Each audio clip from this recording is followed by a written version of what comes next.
Berita pertama, Erick Thohir nilai timnas Indonesia bisa melaju jauh di Piala Asia tahun 2027. Ini alasannya. Ketua Umum PSSI, Erick Thohir, menilai timnas Indonesia bisa melaju jauh di Piala Asia tahun 2027. Penilaian itu muncul karena di Piala Asia tahun 2023 yang hanya bermaterikan pemain-pemain muda, timnas Indonesia sanggup memberikan perlawanan kepada tim-tim kuat hingga lolos ke babak 16 besar. Timnas Indonesia racikan Shin Tae-yong membuat sejarah di Piala Asia tahun 2023. Bermodalkan pemain dengan rataan skuad termuda, timnas Indonesia sanggup lolos ke 16 besar Piala Asia tahun 2023. Berdasarkan laman Transfermarkt, timnas Indonesia memiliki rata-rata pemain berusia 22, 5 tahun dan menjadi tim termuda di Piala Asia tahun 2023. Sementara itu, Marcelino Ferdinand menjadi pemain termuda yang ada di skuad Garuda karena baru berusia 19 tahun 2 bulan.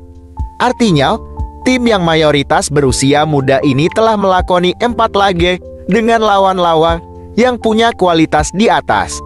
Ada pengalaman yang diperoleh, ada mental yang levelnya seharusnya naik karena melawan tim kuat seperti Jepang, Irak, dan Australia, kata Erick Thohir mengutip dari laman resmi PSSI.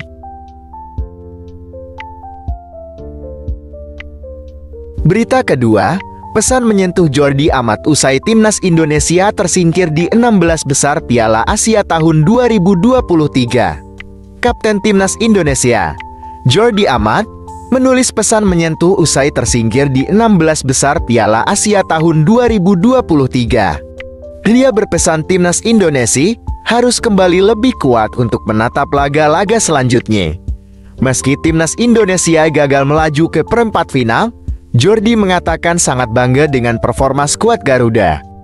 Dia sendiri sudah memprediksi laga melawan Australia di babak 16 besar memang akan berjalan sulit. Saya sangat bangga dengan tim saya, kata Jordi. Kami tahu sejak awal ini akan menjadi pertandingan yang sulit. Mereka lebih klinis di babak pertama. Kami punya peluang, tapi tidak bisa mencetak gol, sambungnya.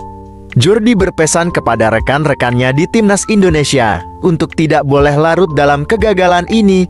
Mantan pemain Swansea City itu menegaskan, skuad Garuda harus segera bangkit untuk pertandingan dan turnamen selanjutnya. Kami perlu bekerja dan kembali lebih kuat, tegas Jordi. Di sisi lain, kekalahan ini tentu menjadi pelajaran berharga untuk perkembangan timnas Indonesia untuk menatap laga-laga selanjutnya. Berikutnya, Shin Tae-yong dan kolega akan langsung mengalihkan fokus ke kualifikasi Piala Dunia tahun 2026 zona Asia.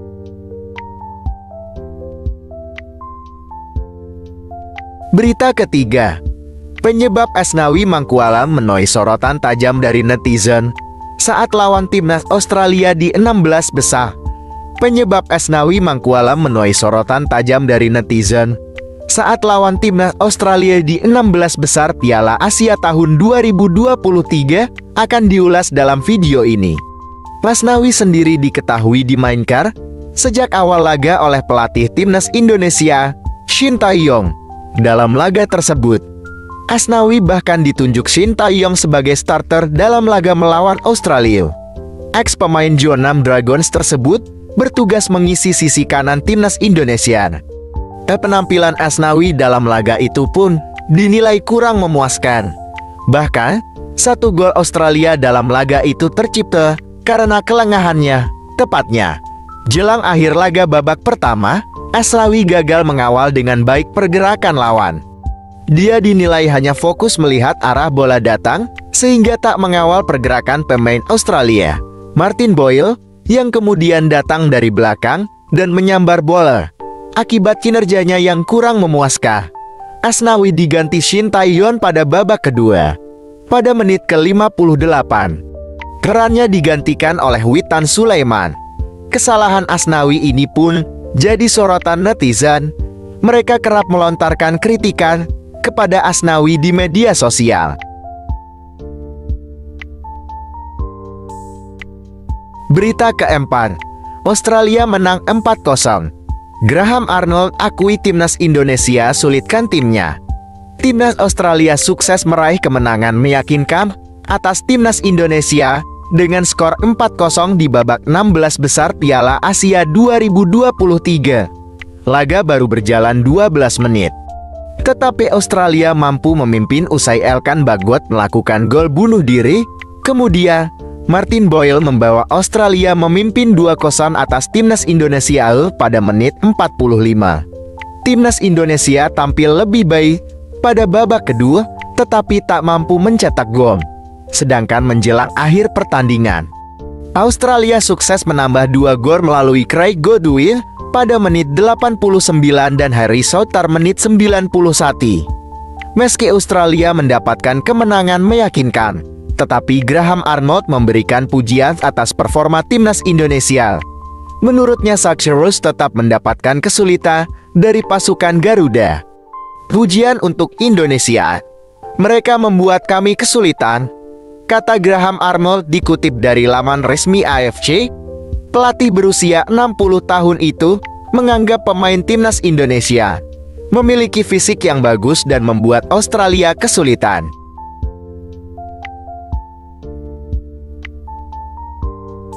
Berita kelima, alasan timnas Australia sebut Marcelino Ferdinand sebagai Golden Boy timnas Indonesia. Inilah alasan timnas Australia sebut Marcelino Ferdinand sebagai Golden Boy timnas Indonesia, akan diulas dalam video ini. Dilansir dari laman resmi timnas Australia. Mereka mewaspadai betul ancaman Marcelino Ferdinand. Mereka menyebut Marcelino Ferdinand sebagai Golden Boy. Penyebab pujian ini dilontarkan timnas Australia karena kiprah apik yang ditunjukkan Marcelino, meski usianya masih sangat muda. Marcelino bahkan bisa menyulitkan pemain di lini pertahanan timnas Irak hingga Jepang kala berhadapan di grup D Piala Asia tahun 2023. Di lini depan kebangkitan Indonesia itu adalah Golden Boy berusia 19 tahun, Marcelino Ferdinand, yang bermain di Belgia bersama KMSK. The Insi. Tulis laman resmi timnas Australia.